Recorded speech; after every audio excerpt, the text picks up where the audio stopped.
Welcome, Catherine. We at the Boston Wagner Society are so happy you'll be presenting a recital for us on March the 15th at 7 p.m. at the First Church of Boston on Marlborough Street. Will this be your first time in Boston, or have you been before? No, I've been to Boston before, but I'm really excited to come back. I did a show in Boston like 10 years ago, but I also almost went to school in Boston. So I came for a lot of school visits and yeah, I spent kind of some random time in Boston, but I've never like sung solo. So this is like kind of feels like a debut for me. I'm really looking forward to it. Yeah, well, there's certainly a lot of schools in Boston. So if you came to a few of those, you know a little bit about the city. We're very excited to have you anyway. You've been very instrumental in advocating for opera and classical singers today to have more opportunity to express themselves authentically. Can you tell me more about that and what exactly you are doing to broaden the classical horizon for singers? When I got to grad school, one of the reasons I wanted to be in New York is because I'd never like been in the center of where any classical music making was happening. And so I got to grad school and I was like, now I'm like in the real classical music making, and I'm going to do everything right. Like I'm going to do everything the right way. I'm going to say everything the right way. I'm going to study everything the right way. When I walk on stage, I'm going to walk the right way. And sort of where I feel like that left me is like I lost like a number of years of my life. And when I decided to come out, one of the things that was about for me was about the idea of sort of taking my life back for myself and saying, you know, that like living my own life is important to me. Like singing is important to me, and being myself is important to me. And I think like overall, the message that we get in our training and a message that's not only in classical music, but in a lot of industries is like, you need to wait until you make it to live your own life. But the reality is most of us are young artists until we're like 40. And then we end up like not living until the middle of our life. And I think that's just, it's detrimental to so many of us in so many ways. And so I think if I want that to change, I need to model what that change looks like and you know, practice being myself in public. And that's a big thing that transitioning is about for me. It's not, I mean, because you can transition and you can still wear a mask around everyone. But what I wanted was, I'm not going to wear a mask around everyone. I'm going to be my real self all the time. And part of my being my real self means like transitioning. Part of being my real self means like saying what I think to other people. And also that when I say what I think, I'm able to have authentic relationships with others. So I don't know. I think that's a really, it's a really interesting way to phrase it to me, because I feel like I'm just still trying to make it. I don't feel like I'm in the position to be having an impact on anyone, you know, but what I want for myself, you know, it's like that picture that I have of when I make it is not, I made it and now I'm still like having to hide behind this facade of like appropriate professional behavior, but like I made it and I'm really living my life to the fullest. So I think like that's like what it is for me, like at its deepest sense.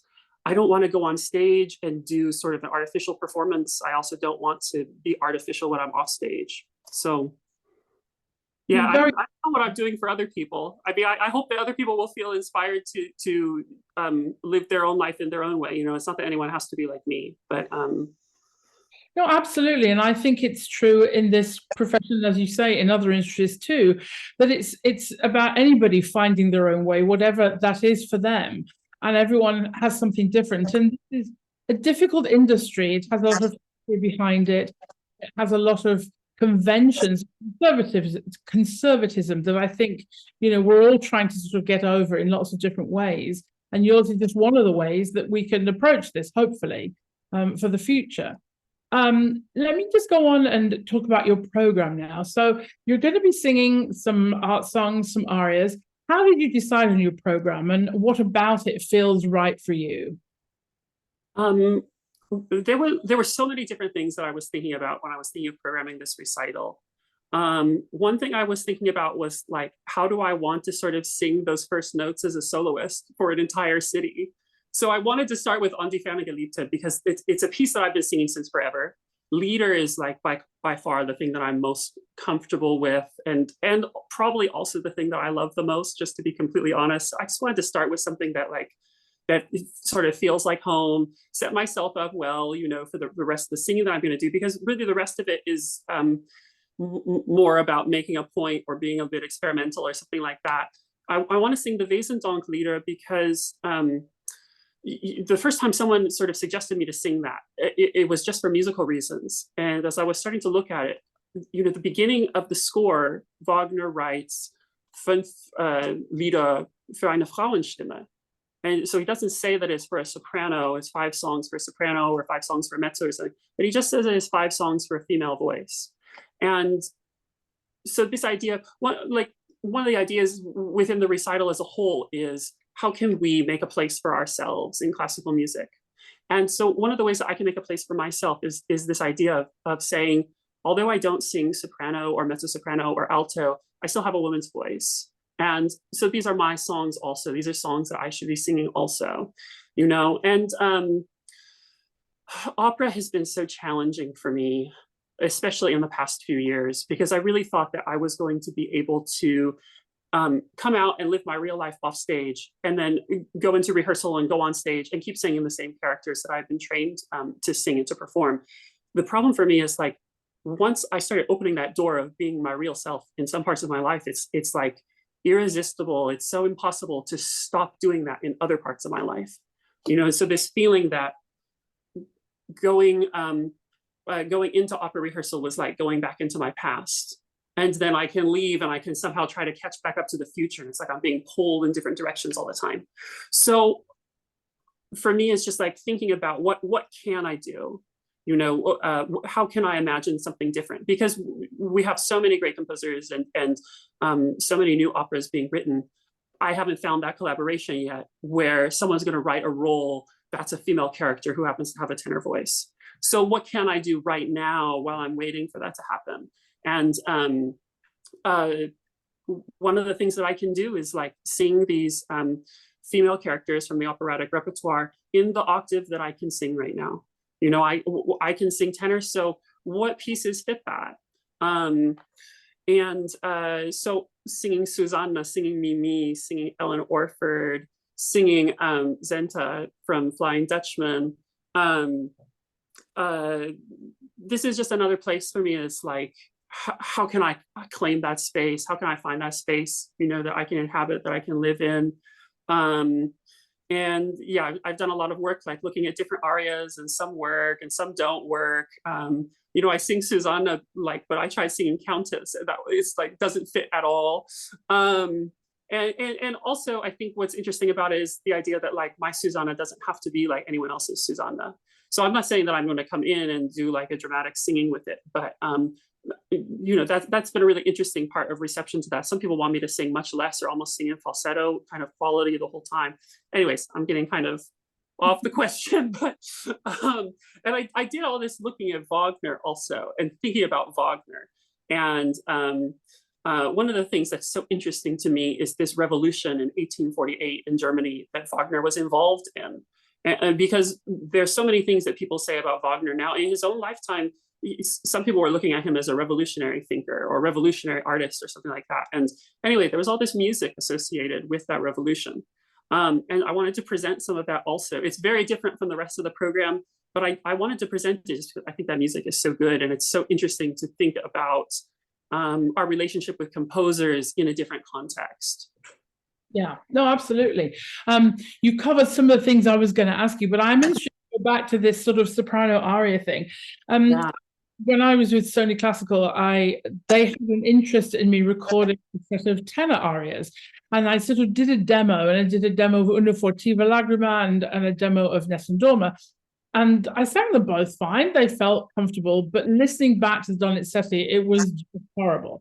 The Nessun Dorma was fine, you know, that would have worked. Luckily, they gave up on the idea, so it was all fine in the end.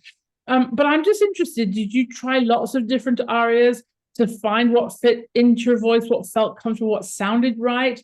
And also, how does that sort of join with the characters that you want to present, with the emotions and the drama that you want to express through these arias? Yeah. I wouldn't say I've tried a ton of arias. I've tried the first time I did this was for a concert with Opera Parallel last summer. And I basically for that, I just talked to a friend and was like, I've never done this. I've never let myself even think of this. And I came up with a few different ideas because they asked for like pieces that were kind of joyful. And De Vieni from Figaro was one of those pieces, you know, and so I was just like, should I sing this or this or this? And I was like, it kind of doesn't matter if it works or not. Do you know what I mean? Because it's more about like the meaning of the music in that case. But I started working on it and I was like, this kind of fits, you know, I should be doing this. And after that, I tried Mimi because I just really wanted to sing Mimi. And again, I did it in a concert, just a little private home concert, and I was like, it kind of worked. So to me, it's more like that trial and error. I feel like you never really know if a piece fits until you've sung it for an audience. And so I always try to do something new on every concert that I do, because you really get to find out if that's a good piece for you or not. So this program is a combination of things that I've tried for an audience before and things that are totally new to me. And I know that they feel really good as I'm practicing them, but it'll be a whole other learning experience to sing them for an audience too. That was only like half your question. Oh, that's fine. I mean, I know that we first worked together a long time ago. Well, not that long, but a few years ago. And then you sang Wintersturme from Valkyrie, aria, which was beautiful. And you can find that on YouTube if they want to find it. It was really lovely. And now you're singing some soprano Wagner arias. How does the Wagner itself, how does that sort of fit into your voice? Is there a comparison between the Siegmund and the Center, for example, or are they very different? How does that feel? I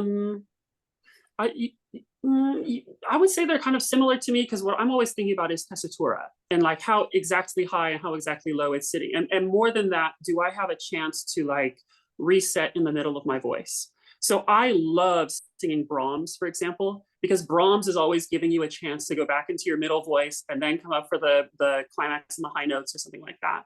And that's what I feel like Wagner gives us kind of across characters. I mean, maybe I shouldn't really speak like for the bass characters. I don't know the bass characters that well, but definitely the tenor rep I feel like does that. And that's why I like this art, Traf dir das Schiff, so much, because it really gives you so many chances to be in different parts of your voice. And that's what I really like to do. Yeah. I've sung it many times. It's difficult aria. It's a hell of a story to tell. That's what I always found hardest about it, is just kind of telling that story. But I know that you'll do that great. I'm looking forward to hearing it. So you've answered this a little bit, but you're calling the recital Wagner as a bridge, singing beyond boundaries. I think we sort of know what some of those boundaries are, but it's a great title. How did you come up with that? And what specifically do you feel are those boundaries?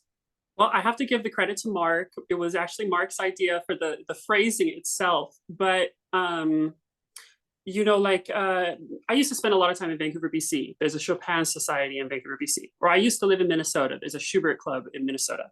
And I feel like my relationship with Schubert and with Chopin is much more straightforward than my relationship with Wagner. You know, there's all these different things in Wagner's reputation. And so one of the things that I was thinking about a lot as I was thinking about this recital is, what does it mean to have a Wagner society? And what do we want a Wagner society to do? In the Alex Ross book, Wagnerism, he says that the Wagner societies were first founded to help Wagner fund performances of his operas.